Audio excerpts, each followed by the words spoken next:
number of weeks, we've been looking at some parables Jesus used to teach about the kingdom of God. He'd use everyday objects that the folks in his day would appreciate and recognize.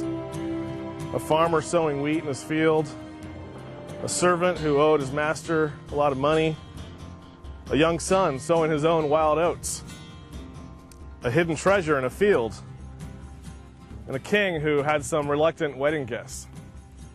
Each one of these was intended to paint a picture, fill in the gaps of what the kingdom of God is supposed to be like. Each one told something about the coming of this kingdom, the qualities of one in this kingdom, the currency of grace in the kingdom, what the king himself was like, the cost of entry into this kingdom, and finally the mission and the fulfillment of the kingdom of God. This morning we fill in the final part of this picture, the fulfillment of God's kingdom in our lives and in the world.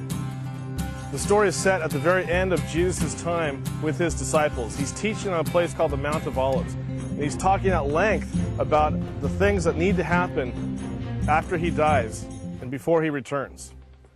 He was telling dark and disturbing things because it was dealing with his death, but it was also exhilarating and exciting because it was teaching us how to prepare for the return and the fulfillment of the kingdom of God.